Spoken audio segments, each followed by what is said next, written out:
ସାଙ୍ଗମାନେ ଆଜି ଆସନ୍ତୁ ଆମେମାନେ ବନେଇବା ହେଲ୍ଦି ଛତୁଆ, ଯାହାକି ସବୁ ବର୍ଗ ପାଇଁ ଉଦ୍ଦିଷ୍ଟ।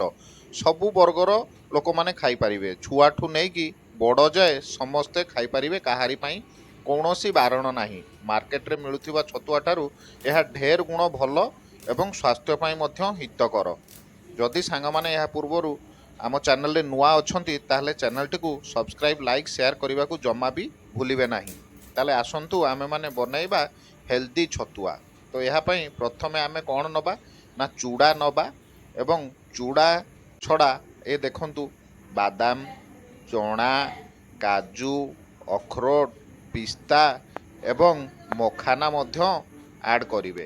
ଆଡ଼୍ କଲା ପରେ ଏହାକୁ ସମାନ ଅନୁପାତରେ ମିଶାଇବେ, କାହାକୁ କମ୍ ବେଶୀ କରିବେ ନାହିଁ, ନହେଲେ ଏହା ସ୍ୱାଦ ଆସିବ ନାହିଁ ଏବଂ ଖାଇବାରେ ମଧ୍ୟ ରୁଚି ଲାଗିବ ନାହିଁ।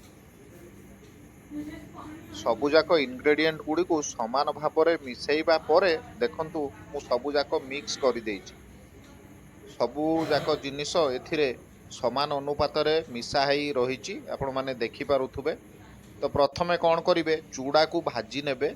ଚୁଡ଼ା ଭାଜି ହେଇସାରିଲା ପରେ ତାକୁ ଥଣ୍ଡା କରିଦେବେ, ଏବଂ ଯଦି ଆପଣଙ୍କ ଘରେ ଦେଶୀ ଘିଅ କିମ୍ବା ଅଲଗା ଘିଅ ମଧ୍ୟ ବ୍ୟବହାର କରୁଛନ୍ତି ତାହେଲେ ତା ଦେହରେ ଏକୁ ଭାଜି ନେବେ।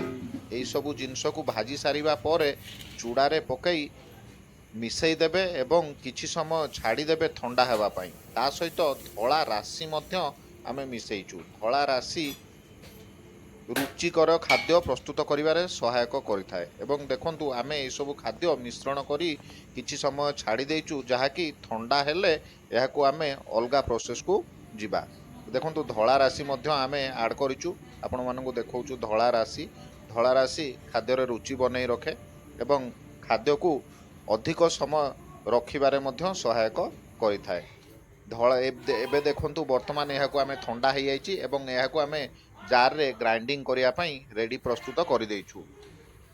ଧୀରେ ଧୀରେ ଗ୍ରାଇଣ୍ଡିଙ୍ଗ କରିବା ଆରମ୍ଭ କରିବା ଏବଂ ଗ୍ରାଇଣ୍ଡିଙ୍ଗ ହୋଇସାରିବା ପରେ ଆପଣମାନେ ଦେଖିବେ ଏହା ଏକ ଫାଇନ୍ ପାଉଡରରେ ପ୍ରସ୍ତୁତ ହୋଇଯାଇଛି, ଯାହାକି ସୁସ୍ୱାଦୁ ଛତୁଆ ଏବଂ ସବୁ ବର୍ଗର ପିଲାମାନେ ମଧ୍ୟ ଏହାକୁ ଖାଇପାରିବେ। ଦେଖନ୍ତୁ ଆମେ ବର୍ତ୍ତମାନ ଗ୍ରାଇଣ୍ଡିଙ୍ଗ କରିବା ପାଇଁ ପ୍ରସ୍ତୁତ ହୋଇଯାଇଛୁ।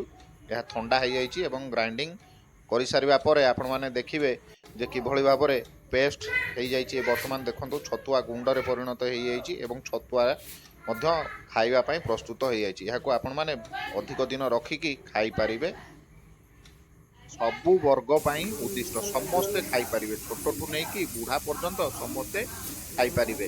ଆପଣ ଯଦି ଏହାକୁ ଡବାରେ ରଖି 5 ଦିନ 8 ଦିନ ଖାଇବେ ତାହେଲେ ବି କୌଣସି ଅସୁବିଧା ନାହିଁ।